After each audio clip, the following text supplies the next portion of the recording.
Ndabasuje mwese abakurikiye Abimana TV nkomeza kubabwira ngo shalom, mukomeze kugubwa neza ahantu hose muri, mukomeze no kugira ibihe byiza. Ku makuru dufite kuri Abimana TV ni inkuru y'akababaro y'abana babiri mu Karere ka Rutsiro, n'abana babiri b'abahungu mu Karere ka Rutsiro bagize gutya bavuye ku ishuri babona ubwato buraparitse. Abo bana nk'ibisanzwe bya bindi byo kurya umunyenga babafasha ubwato. Mu Karere ka Rutsiro rero haravuga inkuru y'abana babiri bibye ubwato, hanyuma buza kurohama mu Kiyaga cya Kivu, umwe arapfa. Byabereye mu mudugudu wa Munyinya, ni Akagari ka Murambi mu Murenge wa Musasa ho mu Karere ka Rutsiro. Muri iyi minsi ubwo hari saa 9 rero n'igice nibwo Nsabimana Claude y'imyaka 15 na Nsengiyumva Egide y'imyaka 14 bagiye mu Kiyaga cya Kivu basanga ubwato bwa Ntakirutimana Jean Marie Vianney usanzwe ukoresha ubu bwato we muri gahunda ze zitandukanye zirimo no kuroba, akabukoresha muri icyo Kiyaga cya Kivu. Ubwo rero yarabuparitse, abo bana bagize gutya nk'ibintu bari baragambire ngo by'igihe kinini bakundaga kujya gufata ubwato bakajya gutembera, cyangwa se babona ubwato buparitse bakagira gutya bakabufata bakajyamo, banakwepye rimwe na rimwe bakwepye ishuri bakagira gutya bakinyurizamo bakajya gutembera. Kuri uyu munsi rero ntago byigeze bahira.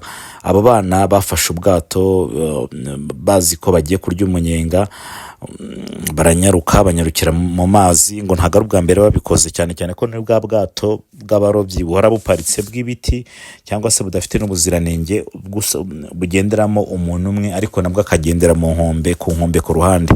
Abana rero bagifata ubwato nk'abana bakiga koga bagize gutya baratembera, baravuga ngo dushaka kugera hagati. Barambutse bagera hagati, ariko ngo bakigera hagati hari umuyaga mwinshi. Ngira ngo abantu benshi baturiye amazi cyangwa se baturiye ibiyaga barabizi, bazi uko hari ahantu bijya bigenda, bazi uko hari ahantu ubwato bugera hagati bugahura n'umuhengeri. Abo bana rero bavuga ko umwe muri bo barokotse, avuga ko bafashe ubwato bagambiriye kurya umunyenga, bagambiriye kwinezeza. Ntabwo ari ubwa mbere abo bana barasanzwe bakora iyi gahunda yo kuvuga ngo reka twitemberere dufate ubu bwato. Ubwato rero bw'uyu mugabo bwa Nsabimana ni ubwato bw'uyu mugabo witwa Jean Marie Vianney.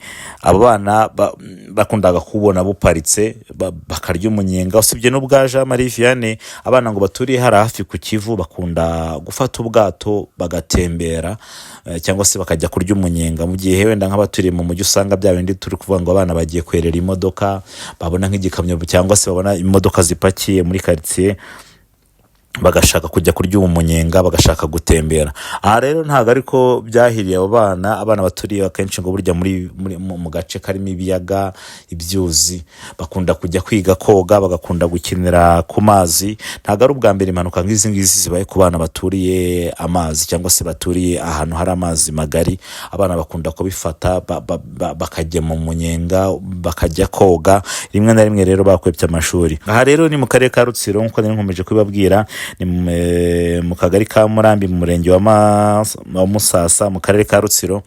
Aba bana b'abahungu isaa 9 nk'uko natangiye mbibabwira, isaa 9 ngo bahise banyaruka. Umwe yari afite imyaka 15 witwa Nsengiyumva Egide afite imyaka 14, ngo babagize gutya bajya mu Kiyaga bafata ubwo bwato nk'uko basanzwe babikora binagamo. Bageze hagati rero ngo hatangiye kuza umuhengeri ufite imbaraga nyinshi, ku buryo abana bananiwe gukontorora ubwato, batangira gutabaza, batangira guhamagara.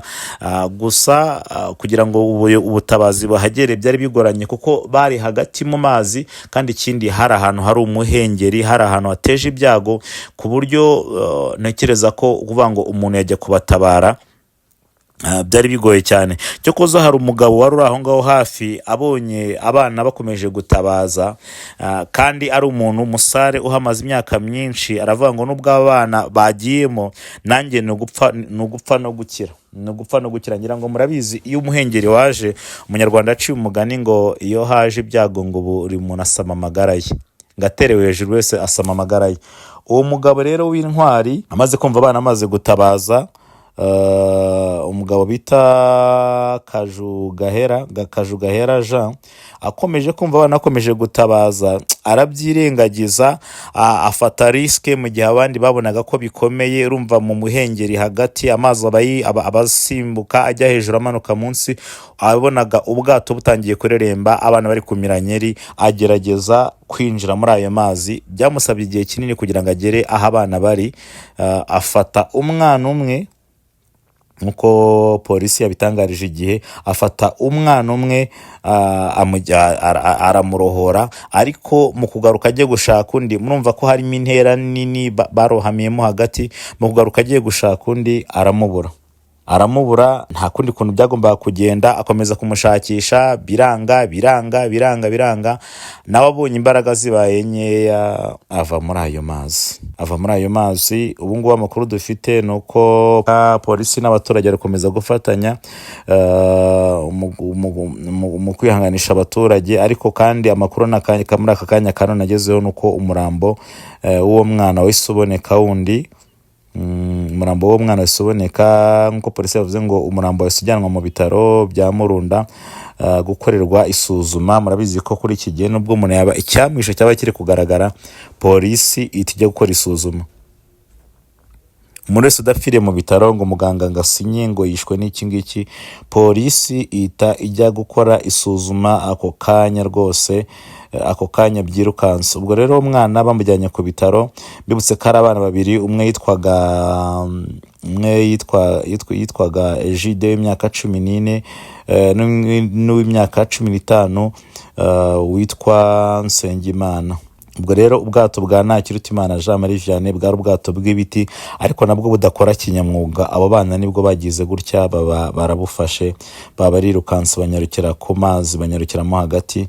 Cyo koza kugaruka uyu muhengeri byarabananiye, kugeza ubwo uyu mugabo bita Jean wabashije kubatabara, nawe reka tumushimire rwose, yakoze igikorwa cyiza cyane, abasha kurohora uwo bita Nsabimana Claude.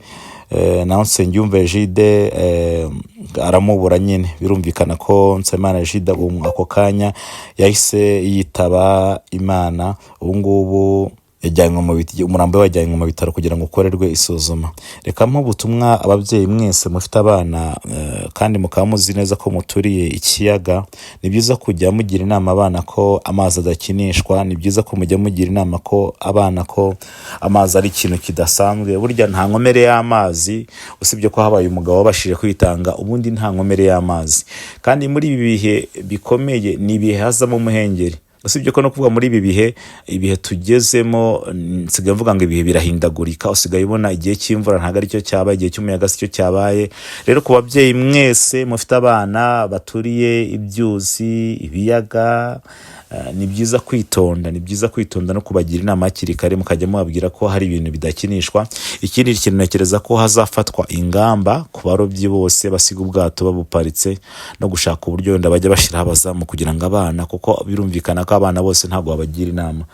Abana bose wabagira inama, hari abana wagira inama ugasanga barasimbutse. Murabizi ko abana bajya batoroka, kandi murabizi ko abana ibintu akenshi mubabwiye batajya babyumva. Ni inama nziza rero ku babyeyi mwese kubwira abana ko amazi ari ikintu kidakinishwa, kandi no gupfa kwiroha mu bwato uko biboneye ngo bari kurya umunyenga ni amakosa. Ngira ngo ubwato bwinshi ku bantu baturiye amazi ukunda gusanga buparitse ku nkombe, kuko nta wabwiba nta wabujyana, ariko bimaze kugaragara ko umwana wese ashobora kuza akazitura ubwato babuziritse aho ngaho, akinjira mu kiyaga agatembera. Kandi inshuro nyinshi ntabwo abana baba bambaye amajire y'ubwirinzi, cyangwa se zino jire abarobyi bambara, cyangwa se abantu banyura mu mazi nk'uko amategeko abiteganya bakunda kwambara.